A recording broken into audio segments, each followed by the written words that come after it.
Our scouting mission is going fantastic.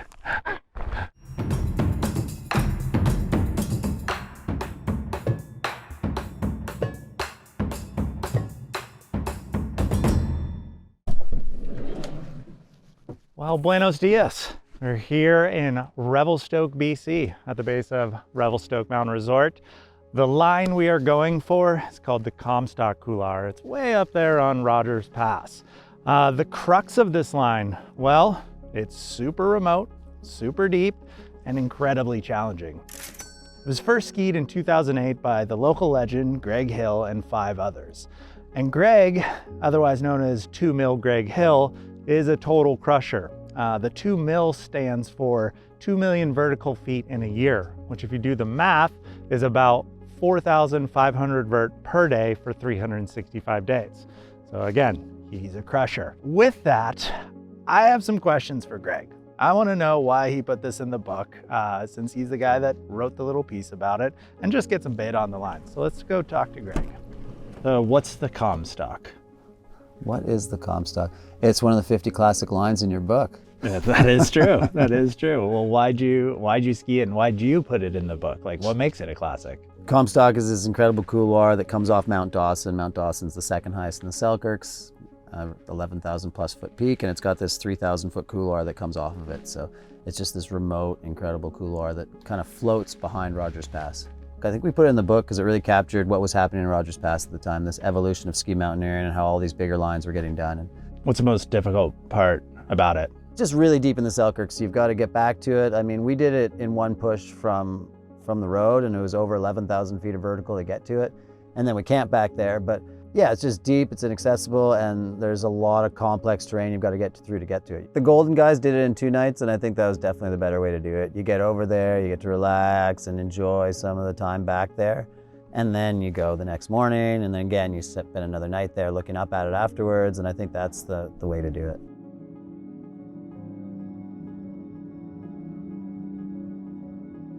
All right, to sum it up, this line is anything but a gimme, as everyone's saying. It's super deep, and to get to it is about 9 miles of walking with over 7,000 vert, with heavy bags, because you're gonna have to spend the night out there. And then from there, it's another 4,000 feet to the summit of Mount Dawson with some highly exposed ridge walking and some technical climbing to get into the Comstock Couloir, which is about 2,500 to 3,000 vert of sustained 45 to 50 degree skiing. But the plan for right now is we're gonna go out there and just give it a look, lay some eyes on it, try to spend some time with it. Lines that are this serious, and like to not just go out there and try and hit it, like put it in the old mind, start thinking about it. Today, we've got 2 special people joining us. We've got Sam Smoothy all the way from New Zealand. He's out here taking off some lines. Sam's ex-Freeride World Tour, badass TGR movie star. And we got Noyes. You might remember her from episode Mount Tipping No-Gos. She's also done the Winter Whirl. She's a certified badass in her own right. Yeah, we're at the Illa Silhouette trailhead. Gonna cruise up the valley into the Asulkin, potter on up to the Col there and stare off into the Never Never. I don't understand your accent, man. That's okay. Nothing that comes out of my mouth is kind of any use to anybody, so.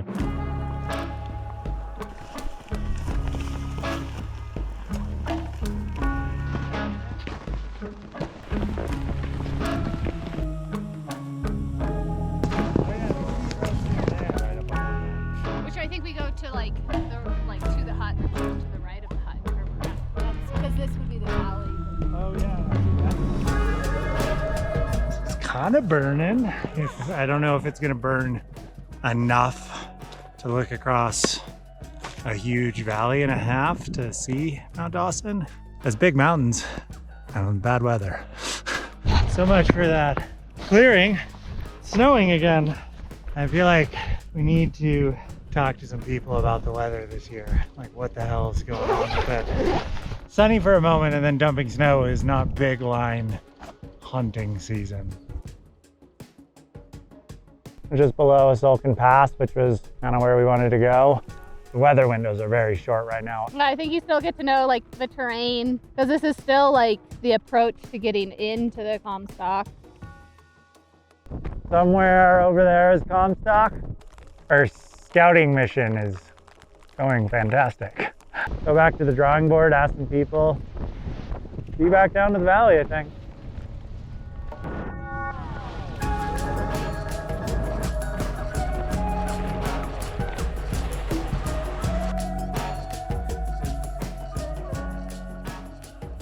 So, I'm gonna go meet up with Chris Rubens. He lives here in Revelstoke and he's been an adventure buddy for a long time. If you watch the series, you'll know from episode 5, Mount Currie, but you know, I've gone to the Himalaya with him, I've gone to Svalbard with him, spent 28 days in a tent with him. More than anything though, I like really respect the way he looks at the mountains and makes decisions in them. So just talking to him about the Comstock and about what's been happening this year and why it maybe is a little bit extra difficult is kind of the goal. He knows about as good as anyone what's going on above us. Hey buddy, it's been a long time. It's shaking. Yeah, what has been going on this winter? Like, I don't know, is it weird? It's been a challenging winter. Conditions have kind of been far and few between, of like between avalanche danger and then big warm-ups and then big cool downs, and it goes from winter to summer. Obviously the Comstock only been skied once. Why is that? I mean, it's a gnarly line for sure, but I would say it's probably because it's more remote than anything. Relatively big snow year. It does seem like, especially like last week, when you have a lot of snow and moisture in the atmosphere, like around here, you just get these like convective flurries. Good luck. So I'm gonna call Alan Smith. He was actually our forecaster for Mount St. Elias last year, and he's the head forecaster for the BC region for open snow. So give him a call. Hey Cody, how's it going? Good, Alan, how you doing? Oh, doing pretty good. We're just sitting here in the rain in BC right now. Most of the lines we have left are in the Selkirk, Rogers Pass area. Lines like the Comstock Couloir, and yeah, it's just been rough. The last, week or so has been pretty warm. Yeah, I was actually up in Revelstoke last week too, and was there right around the time it transitioned from getting snow every day. Then it just got super warm and rained pretty high up. I think it got up to like 6,500 feet. And then since then, it's like you said, it's just been that kind of like warm, wet, no big storms, but there haven't been any like super good sunny melt-free cycle periods either. So yeah, I'm sure that's been frustrating for you guys to have to deal with. We're gonna need like a kind of serious pattern shift in order to do Comstock. We don't want to be down in that valley with a big snowstorm coming in, going up a big south-facing 2,000-foot steep slope in a storm. That would be disastrous. And once you're in that valley, there's no escaping. So, well, wait and see. Morning. It is clear and cold, and we're going to be heading towards the Comstock. Packed up for an overnight, because we're gonna get over a Sulcan Pass, go down, get into the basin below the Comstock Couloir, and set up camp for the night and potentially attempt tomorrow. We've got really good temps and stable weather. Yeah, but it's only going to get done if we go get after it. Let's do this.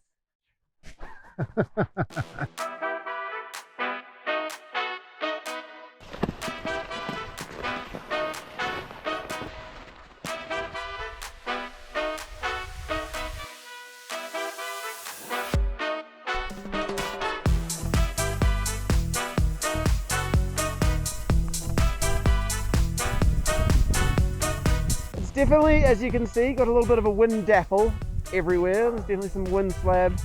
There's definite evidence of a big wind cycle from the northeast. We are at a Sulcan Pass looking at our first big view of the Comstock Couloir. Well, at least my first big view. You've seen it a lot, personally. It still looks really wild and intimidating from right here. Pretty legit. Like everything's big here, and then you get into bigger country. A long ski down to walk back up. Yeah, I was just thinking the same thing.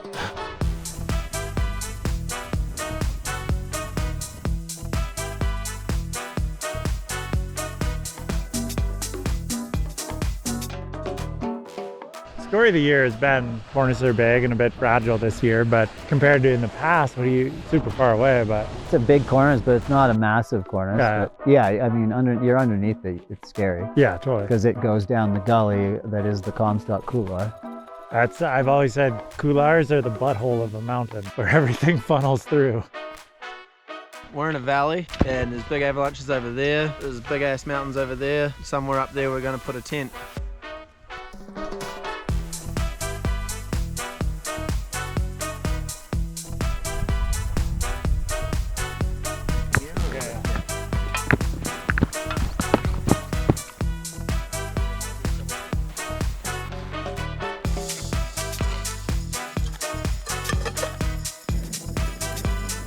We have oil.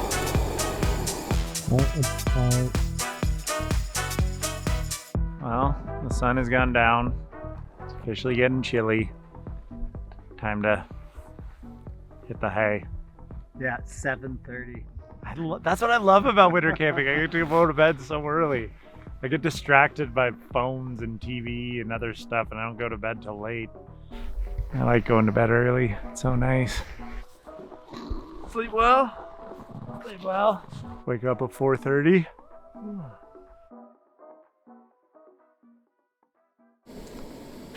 It is 4:45. We are making water, making breakfast, and getting ready for the day. Other than that, I am worried that we're almost out of gas already, and it's morning walk. That's not a good sign. About to do the worst part of the day. Getting your boots in the morning can be really difficult when your footbed is frozen, and so it doesn't want to bend into there. Oh, there we go. Time to go. Clipped in, ready to go, 6:02. But yeah, now we're finally got some sleep. Put on the wet, cold boots. Now we go. Let's go around the corner and take a look at her. Yeah.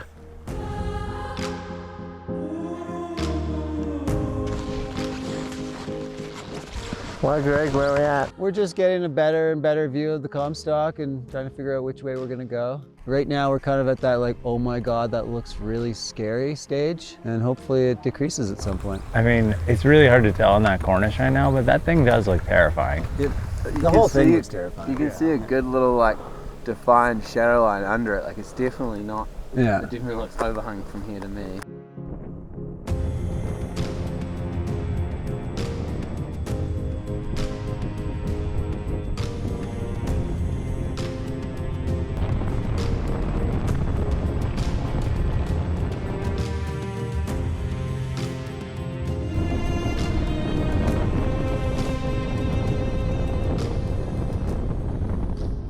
Cold right now.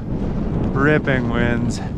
Potential for, looks like maybe a little cross-loading into the line itself, so we're not climbing up the couloir, so we're going to go around and potentially do it top down. But on a day like today, cold and windy, how gnarly this could be. It's got to be like -20 at least right now. Crazy for mid-April. God, what a weird winter. Wild because it looks like Dawson has its own weather system. Over there, looks really nice, sunny. And we're just sitting in nuclear winds under a cloud. Oh, it is cold.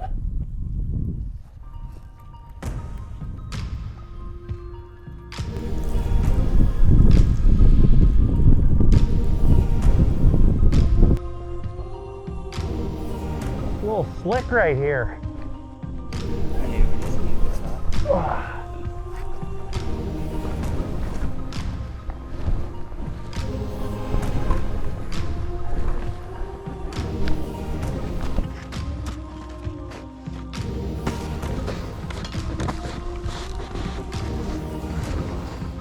Oh! That is cool, my dude.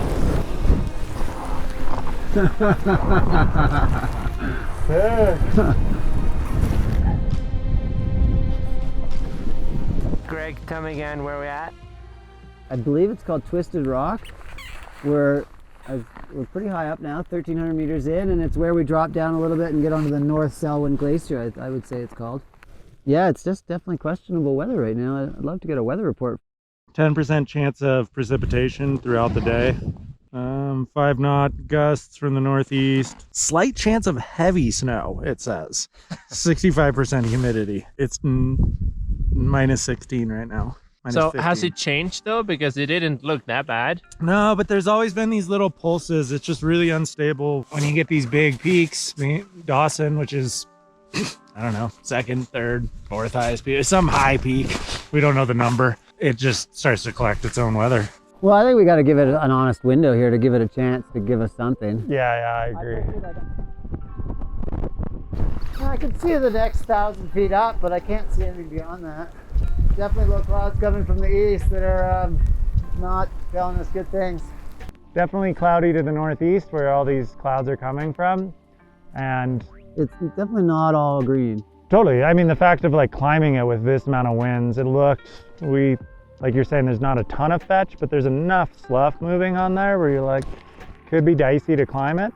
And then the second factor of going around, we'd be just in a complete whiteout on a glacier that has changed a lot since Greg's been up it. And then the ridge, everything, nothing's really like gonna be great if we go forward. Yeah, it'd be really pushing it. I think we had plans and Mother Nature had other plans. Mount Dawson is just stuck in the cloud. We have been here an hour and a half. Hour and a half. So it hasn't really cleared in an hour and a half. Yeah. A couple of hints, but nothing that was like teasing enough to keep moving. I mean, much like you said, Cody, it is kind of nice to familiarize yourself with this line, get a feel for it, and kind of have to earn it. Like, yeah, I think that's a really good point. Like, that happens a lot. You just can't, swing for the rafters every time. I actually kind of relish that, especially on bigger and more challenging lines. Like, it's just like working hard for something. It makes the reward that much sweeter. As I say, the adventure is never over until we're back at the car. We got a long way to get back to the car. Mission aborted.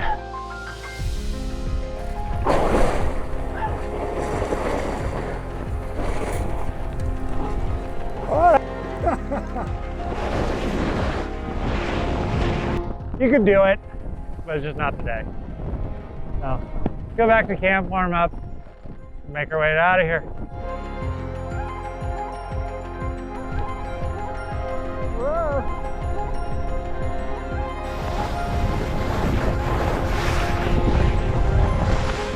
Here we go.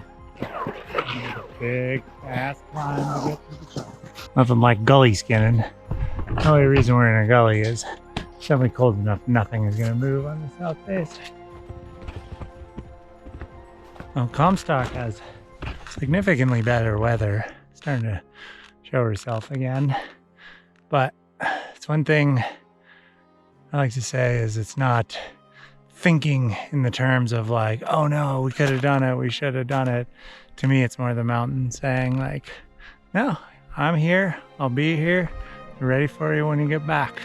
Because I gave you the signs earlier in the day that today wasn't the day. Pretty close to one of the summit ridge lines. All the way back down, all the way back up again, all the way back up. Okay.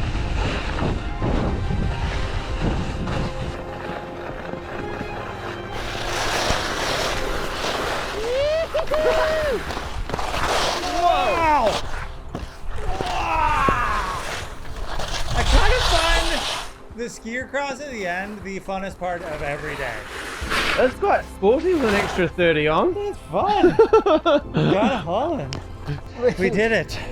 We were successfully unsuccessful. No, we were very successful. We had an adventure and we're home. Yeah. That was the ultimate goal. No matter what, I still always come back from the mountains with a good adventure. It's like, stoked here. Like, yeah, we didn't stand in the Comstock, but we had a great adventure. That's all that matters. And I don't know if we're gonna end up getting it this year, but I really look forward to coming back.